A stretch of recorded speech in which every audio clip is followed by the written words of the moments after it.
the premier sports talk radio, it's Tony's Takes. Here we go.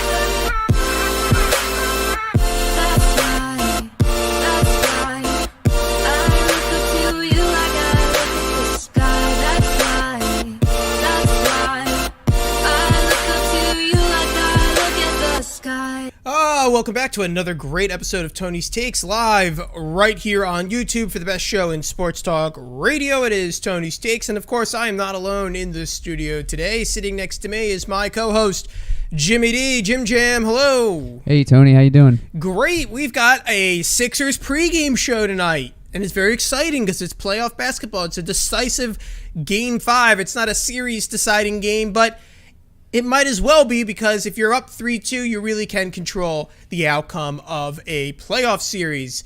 Jim, I'm expecting you to be very excited for today's episode. Oh, definitely. I mean, this matters. This is everything. I really think that what you're saying right there is dead on. It's a turning point in the series, and we got to make a statement tonight. That's for sure. That is true, and the statement I'm about to make is that I want all of the viewers who are tuning in, climbing into the chat, to know that if you leave your takes, comments, you like what we're saying, you don't like what we're saying, make sure to type it into the live chat. We will be interacting with it all throughout today's episode. Also, if you're new here, make sure to subscribe and double-click the notification bell. That way you get notified every time we go live. And of course, if you're watching us on YouTube, which I expect you are, if not, you're listening to the recorded version on Apple Podcasts right now. But if you're listening to us on YouTube, you can see all of our social accounts running across the bottom of your screen, our email, our Twitter account, the YouTube. Just follow all those links. They're all different ways for you to interact with us, and we really do appreciate all of you tuning in to today's episode. On today's episode, we are going to talk about the Philadelphia 76ers, of course, facing the Atlanta Hawks. We're going to recap the Game 4 loss. Jim texted me during that game. Jim, you're going to have to admit to this one. You texted me during it, and you said, wow, we are beating this team. I'm going to pull it up on my phone right here because I've got it up, and I want to read it verbatim, what you said to me, because I'm not going to lie, Jim, it was a little arrogant. Are you ready to defend yourself on this? You hyped me up a little too much. Yes, I'm ready to defend myself. He goes, good start. Trae Young 0 for 4 to start the game. And I said, I have work, which I was working on Monday night. And Jimmy responded, brother Trae Young looks lost out there. And then you said, I'm sorry to hear that you have to work that late. That at least you were looking out for me in that moment of need. I told you I'd pick you up in some that Wawa hour if of you needed calling. it. Yeah, I didn't need it. I just didn't eat for that day. But Jim, you hyped me up a little bit. Trae Young 0 for 4. The team's looking good. And it's not just you either. I mean, you looked at the score. They're up 20 points. Yeah. They're up 20 points, the 76ers, Game 4, Monday night. And then I turned the game on at around 10 o'clock, I would say. 5 minutes to go. They're down by 1. Well, what's going on? How did they let this lead slip up?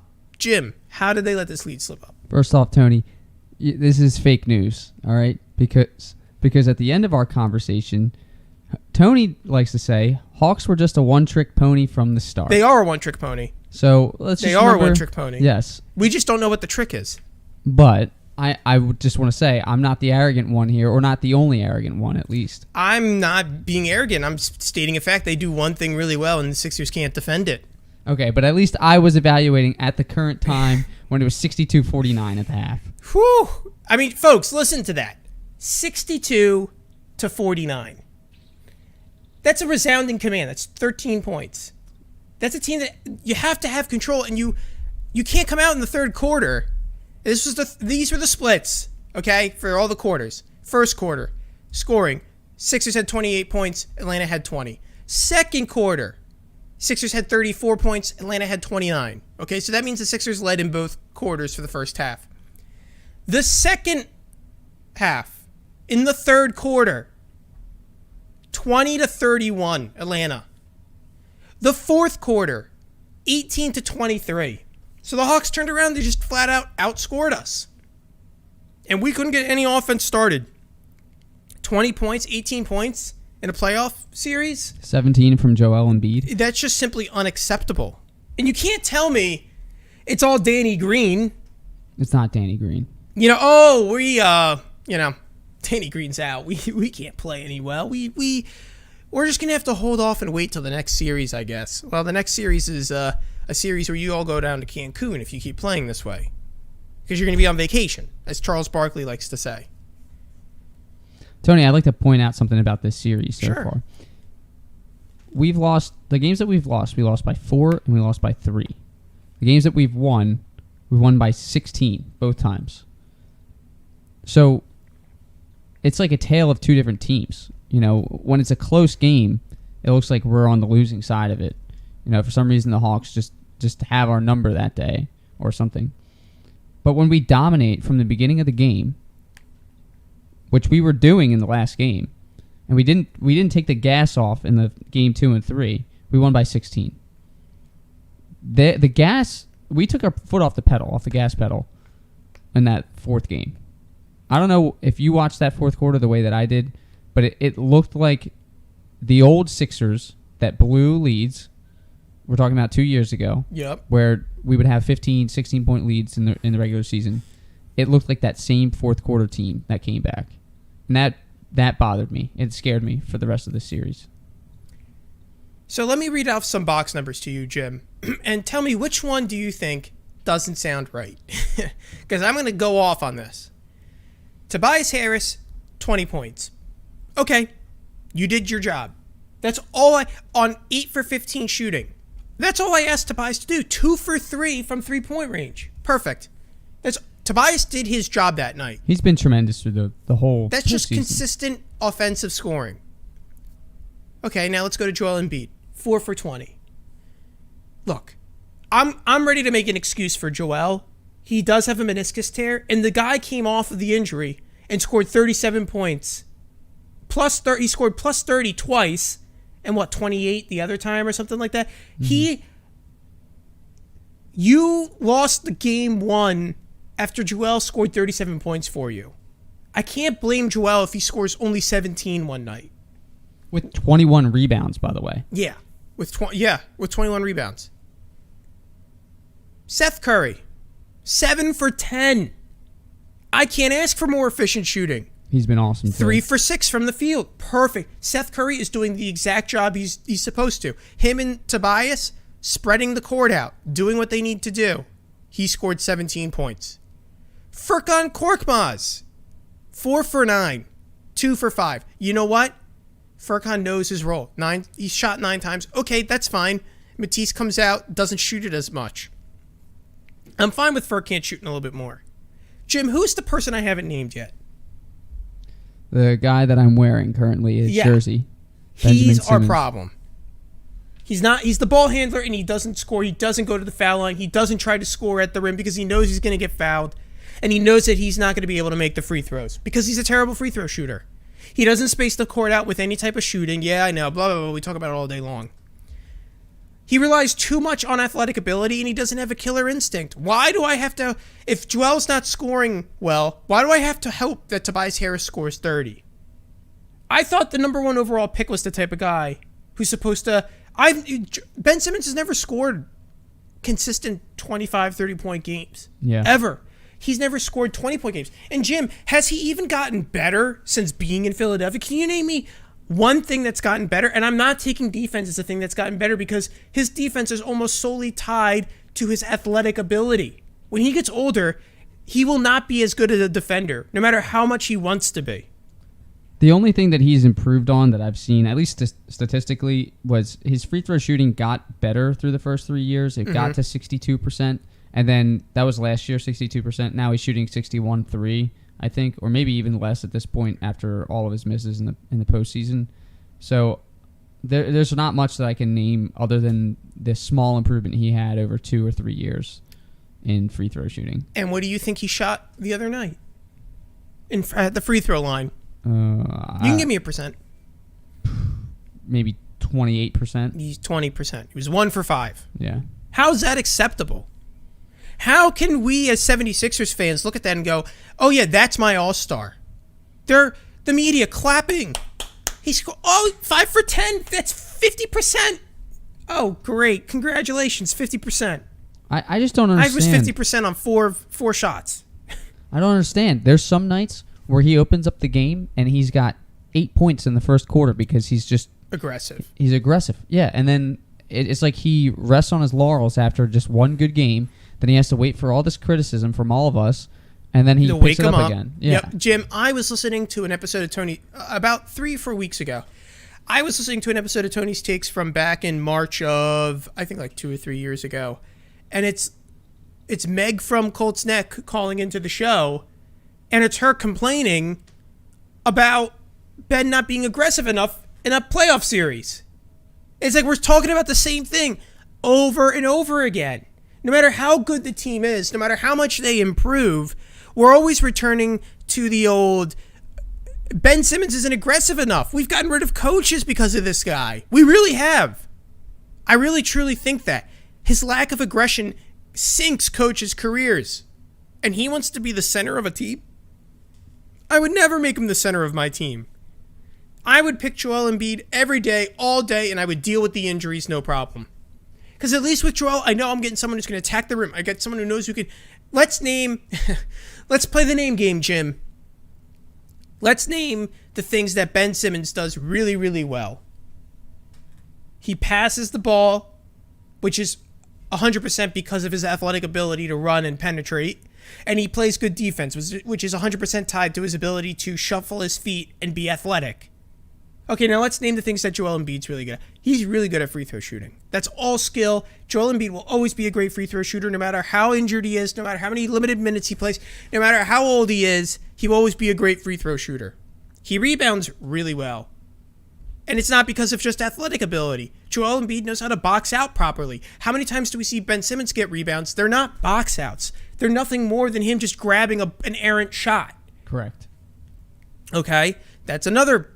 Put that in the Joel Embiid box. Joel plays good defense, and I'll say that one's tied to athletic ability as well. It might not always be there at the end of the day.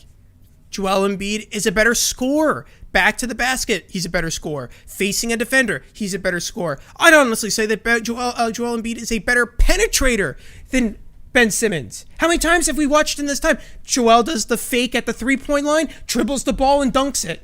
He does it all the time. And Ben Simmons in a half-court situation will not penetrate the basket. And yet my center can do that for me. It's frustrating. It's very frustrating to watch Ben Simmons. Joel Embiid. Who's a better three-point shooter, Joel Embiid or Ben Simmons? Well, it's obvious. Who takes threes? and honestly, Jim, Joel Embiid, if he really wanted to, could be a better passer. I don't know about that. He could rack up the assist. I'm telling you. I don't think Joel has the court vision that Ben does. I think if Joel wasn't injured as much, if he wasn't so stop and go over his entire career, I guarantee you his ability, and he had a better coach than Brett Brown, I guarantee you his ability to pass out of a double team would have greatly improved. I was with you up until that point. Up until you said that, I think Joel is a turnover machine at times, especially when he's trying to pass. And I think Ben Simmons has a much better grasp on where people are on the court at all times. Well, right now he does, yes. But I'm saying there's a vision. I have a vision and a feeling that one day Joel Embiid will be a better passer. Or could be. I'm not saying it's going to happen, but it's something that pops into my mind. And even if you, right, we have to give it to Simmons now that he's the better passer because he just is. But Jim, we just named all of those items, and Joel Embiid is better at majority of them. Yes, sure. We should have traded for James Harden with Ben Simmons. I don't know. I'm not ready to go there yet.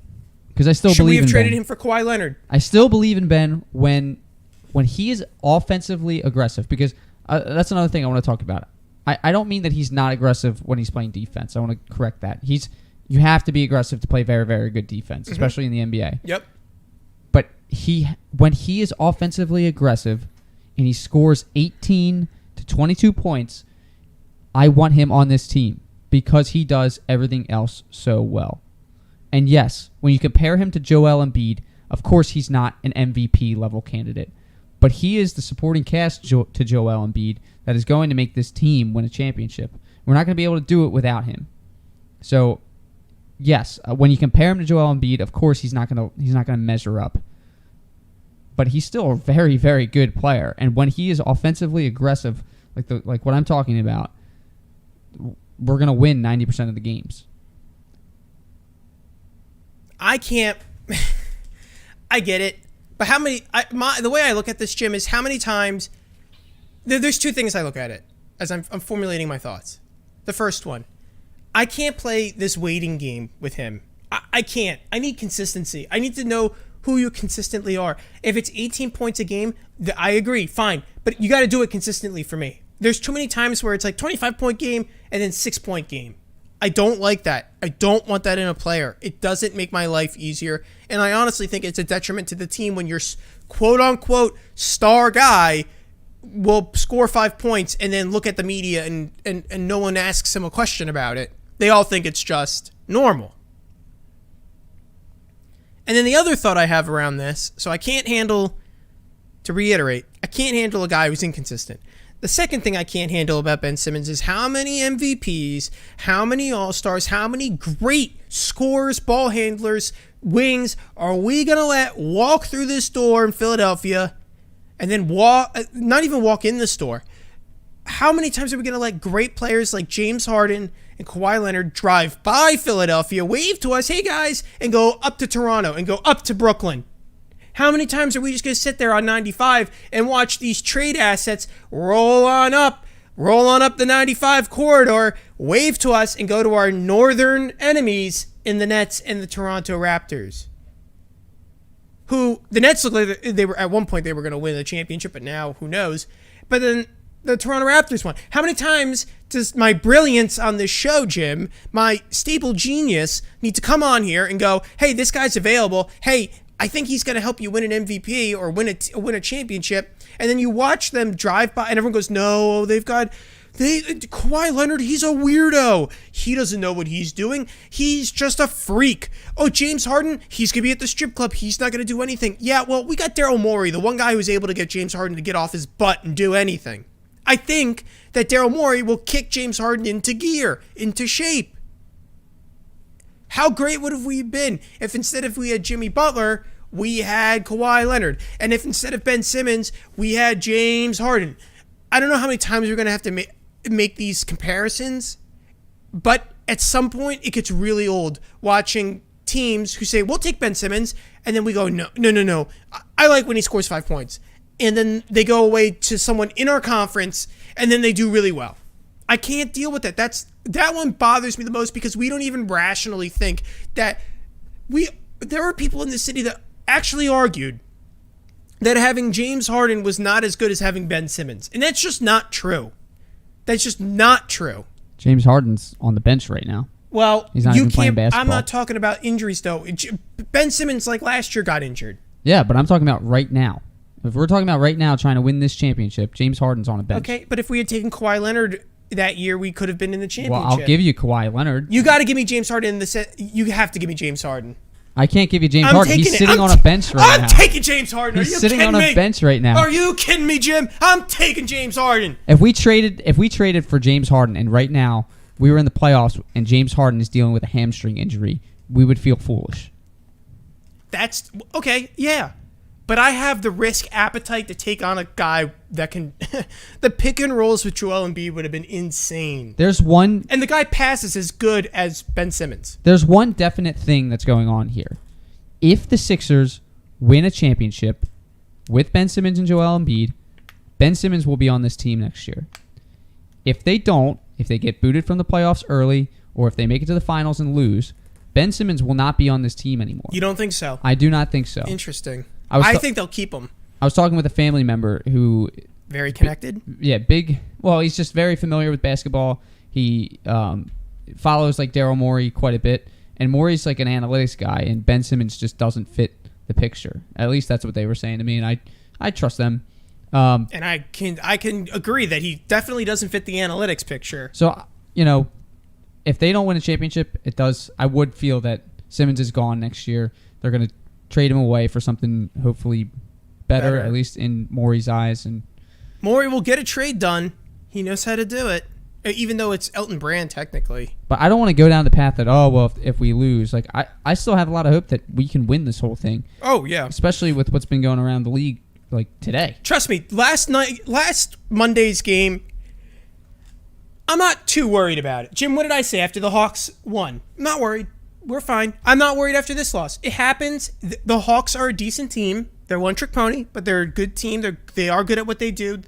Me and Rory, Jim, used to... For those who don't know, Rory was the co-host before Jim came to the show.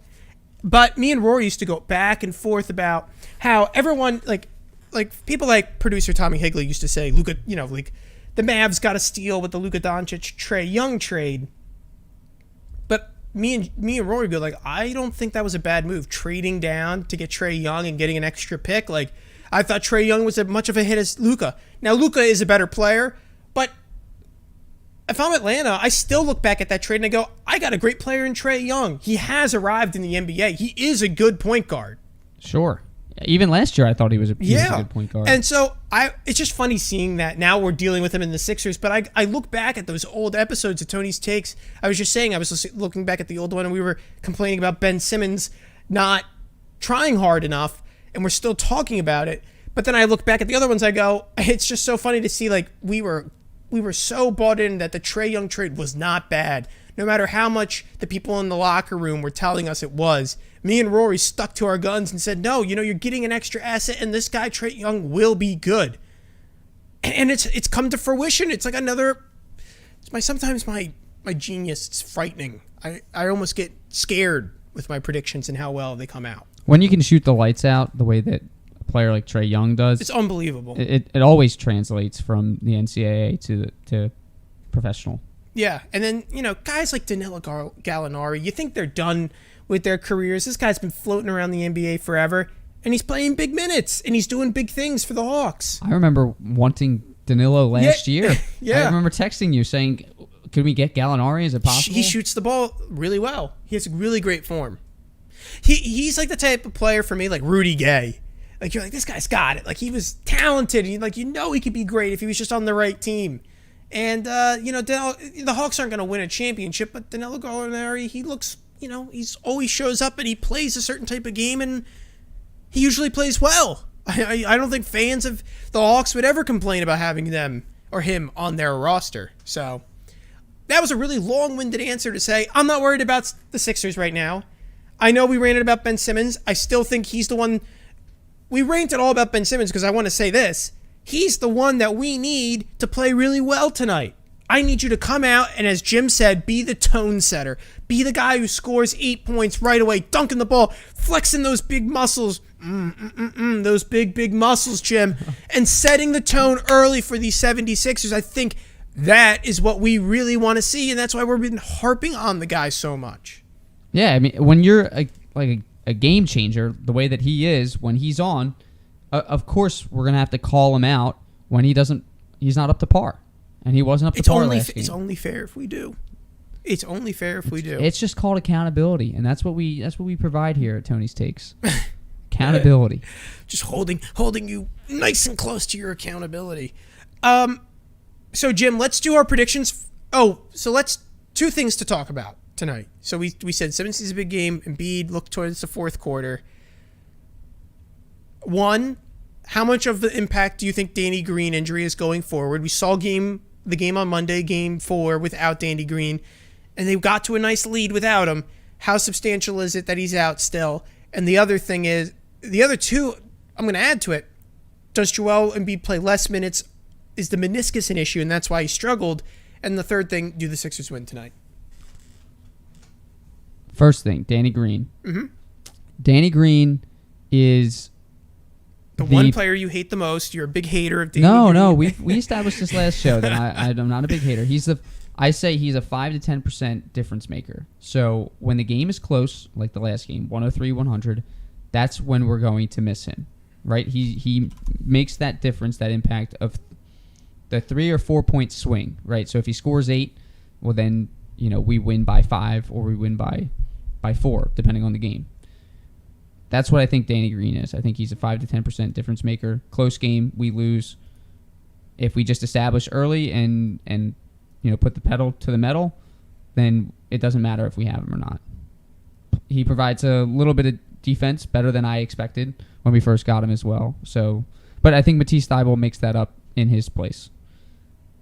Second thing, Joel Embiid, correct? Joel Embiid question. Why? Joel Embiid, do we think the meniscus is going to be an issue? I don't think so.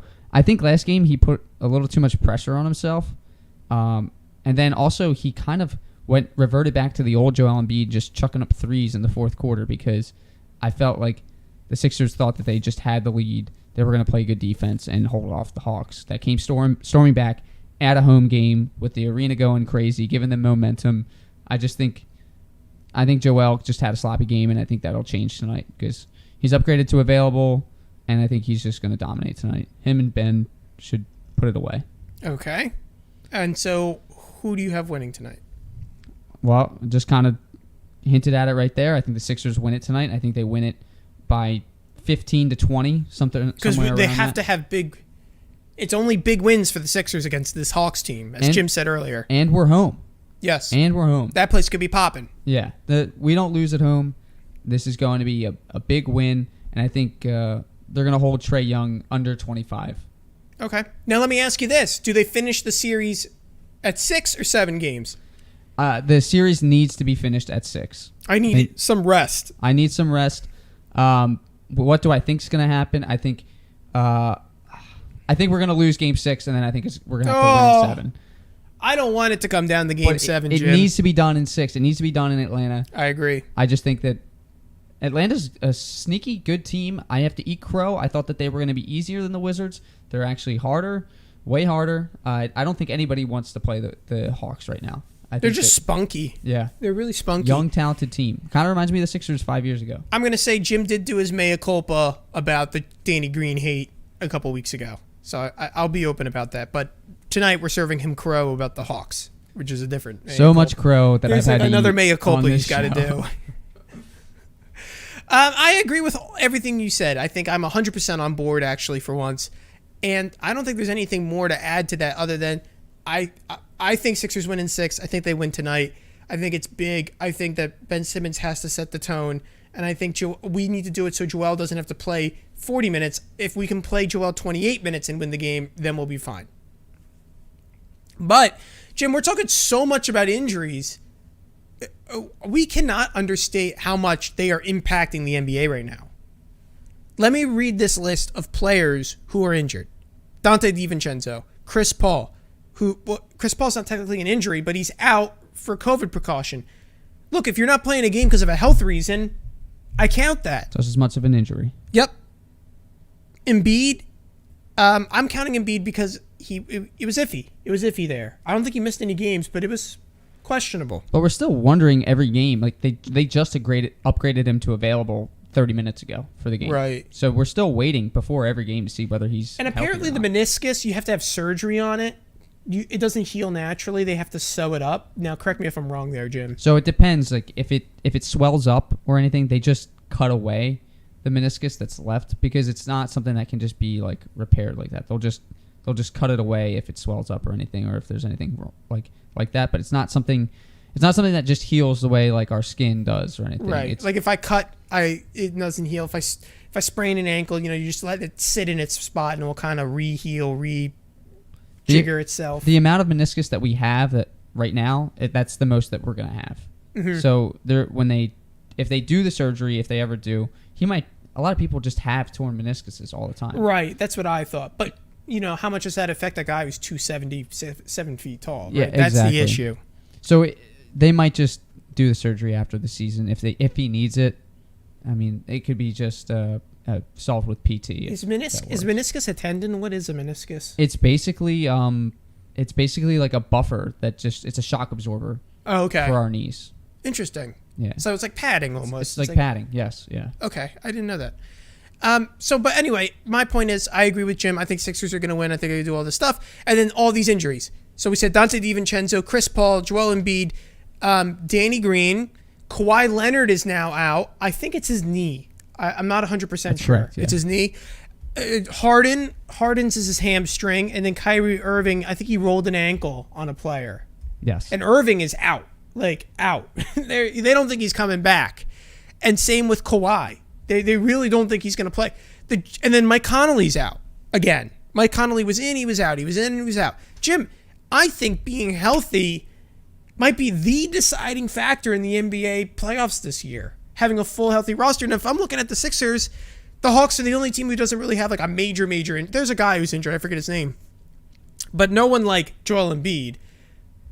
But if the Sixers stay healthy and Danny Green comes back, I like our chances with the Nets who don't have anyone. I like our chances against this Bucks team. I think we can defend Giannis. I'm not too worried about it. I think so too. Here, you keep talking. I'm going to turn the game on for you. Sure, no problem. Yeah, and that's another thing I wanted to mention. So the Sixers game is coming on right now for everybody, and if I could recommend, turn that volume down on that Sixers game. You don't want to listen to those announcers, those national announcers. You want to listen to Tony's takes right now, live, while the Sixers are going on. Put us on in your background. Listen to Tony and my voices, and we'll keep you updated on what's going on in the NBA. So with the Sixers team, I'm not too concerned about playing against Giannis. We've played against Giannis. We've beaten him before. I don't see any team that's going to stop us. No one in the NBA is suited for Joel Embiid. No one. Maybe Gobert, but not really. Maybe Gobert, but not really. We dunked all over him. The last time we played the Jazz, what did we play? We didn't play them this year. Last year. No, we've played them in the regular season. Yeah. This year yeah. we played them. Was it a 2 game? Probably twice. Yeah. Yeah. You play every team in the NBA. Right. Yeah. I don't think Joel Embiid was scared of Rudy Gobert that game. Joel Embiid's not scared of Anthony Davis. He's not scared of Nikola Jokic.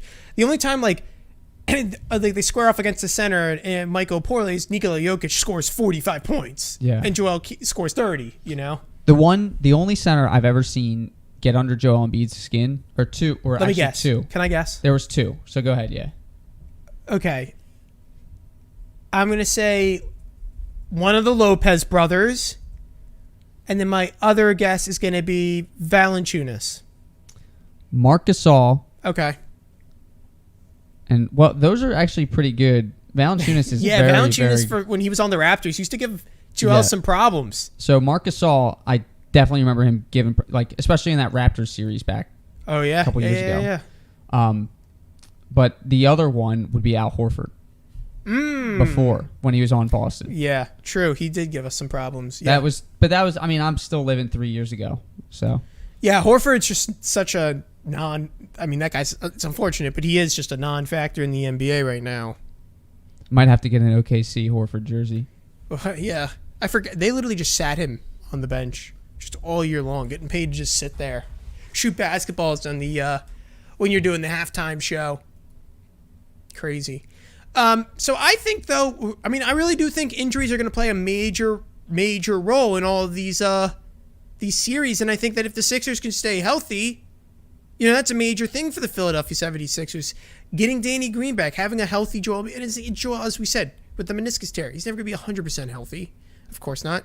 But it's important to note that having him, the guy scored 37 points with a meniscus tear. He can still play. It's not like he can't play. So I think that is all fine. Jim, here's a question I've got for you. We're going to move on from the injuries because we're going to move it over to the Nets and Bucks question. Because of all those injuries, the Nets have fallen down. They had gone up 2-0, and then the Bucks come back and it's 2-2. And then last night, Kevin Durant has an unbelievable game, 47 points. Now they're up 3-2. Which team would you rather play and why? And I'll go first this time.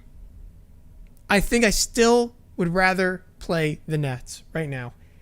I think the injuries have a major issue for the team. I think that they traded away a lot of bench pieces to get Harden.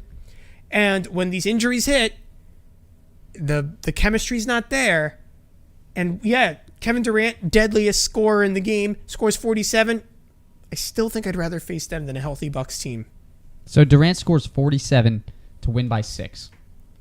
Right, and that's kind of my point. Yes, I'm total agreement with you. I want the Nets. I even wanted the Nets when they were fully healthy, just so we could stop all the doubters. I wanted the Sixers just to beat down the fully healthy Nets. And unfortunately, we're not going to get them. But I also don't want the Bucks either.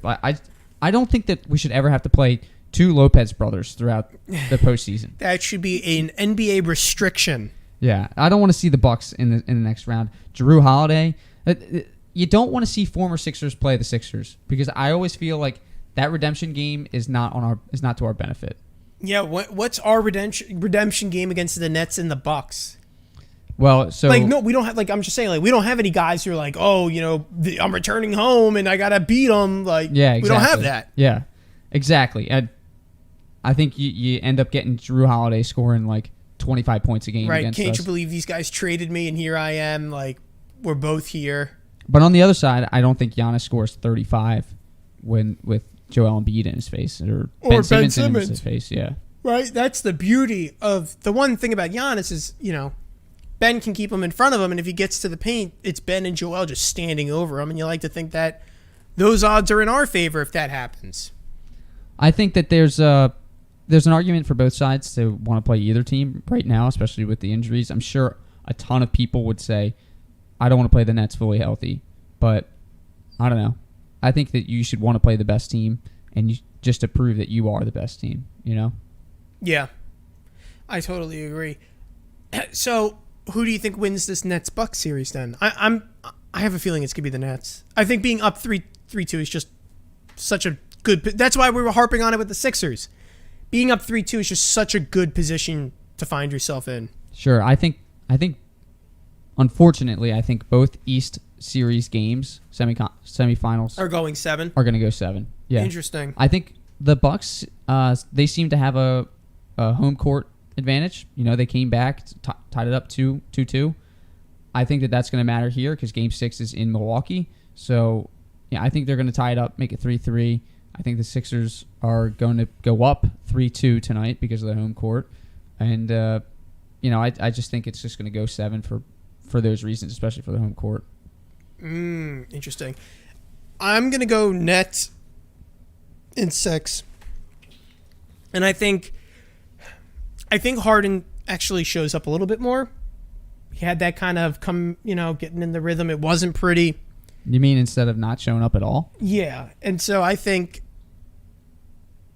really do think it's the Nets that... No, Harden played last night. You know that, right? I was just looking at the box score. It doesn't... I thought he have played him last night. listed That's what now. ESPN said. I swore he played last night. That's why I was thinking, it's not too bad for Brooklyn because at least he played.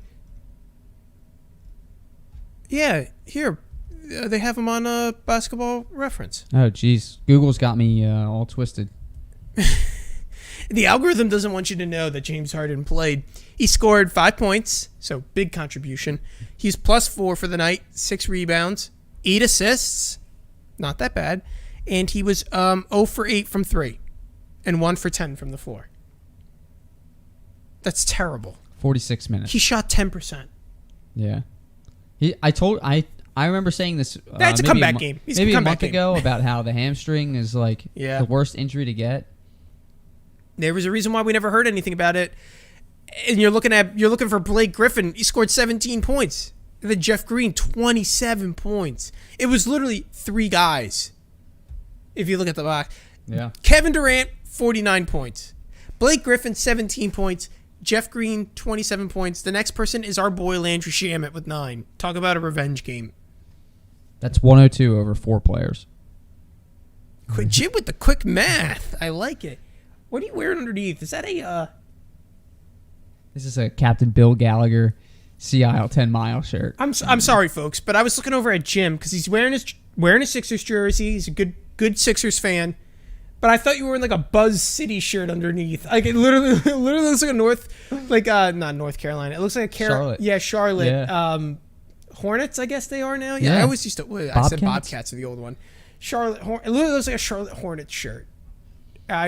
He was throwing me off. No, it does now that you said it. I feel that way. Buzz City. Ugh. the ugliest courts in the NBA.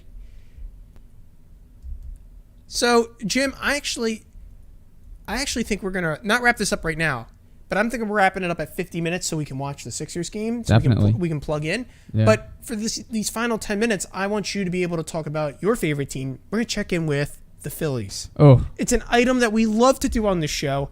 It's it's one of Jim's more masochistic tendencies is to bring this up and do some self-flagellation and really get the blood rushing with anger and pain and fear. And so I'm gonna be Mr. Positive real quick here, Jim. Hold on. This is for the fans of Tony's Takes who don't know. Tony and Jim, we don't have commercials. We don't get breaks.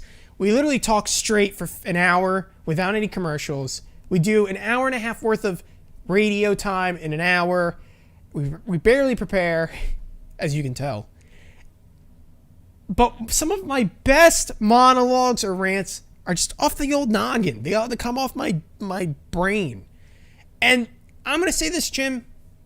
Sweeping the Yankees. Did we sweep them? I didn't think we swept them. Yeah, we swept them. 2-game series. Sweeping the Yankees.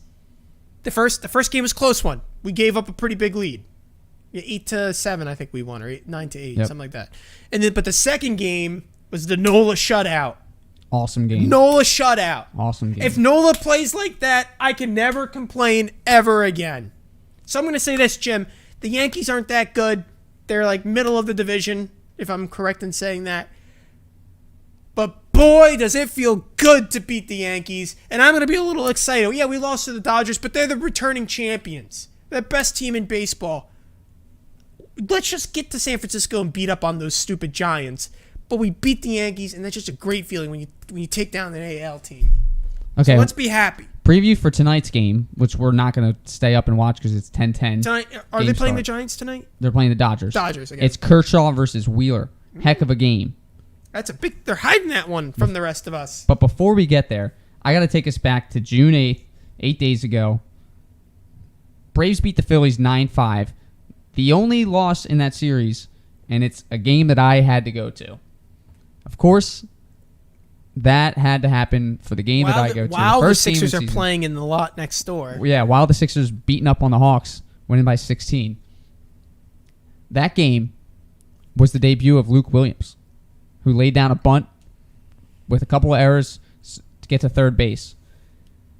This kid better be on this team for a long time. So you're talking about Lou Williams, the basketball player. He's a Philly now? Luke Williams. Oh, sorry. Luke. This kid hits a walk-off home run in his first start, which is he's one of 4 Phillies to ever do that. The other one of most recently being Chase Utley, and all 3 of those Phillies before him were great players. Ended up being like either Hall of Fame or Phillies Hall of Fame type players. Then the next 2 games, beat the Braves, win the series. Wonderful. Love a good divisional win like that. Rip off another 2 against the Yankees to make it 4 straight. That 8-7 game that you were talking about, we're winning 7-4. I know, in the we were 9th up inning, big. And Hector lets 2 guys on. Hector Neris. I say to my uncle, one swing of the bat, the Yankees are going to tie this game up. Next pitch, tie game. to the moon. Who hit it? LeMahieu? I think it was LeMahieu. I hate him. He's But like Mr. All-American. The way he wears his helmet, I don't know how to describe it, but the way he wears his helmet, it's like really like low on his noggin, and his head looks huge. I don't know. The way he looks like he's a player out of the 50s. I don't know. There's He just does something- look that There's way. just something about him I don't like. There's something very Steve Rogers, Captain America about it's him. very stiff Yeah. upper. He swings the bat really well.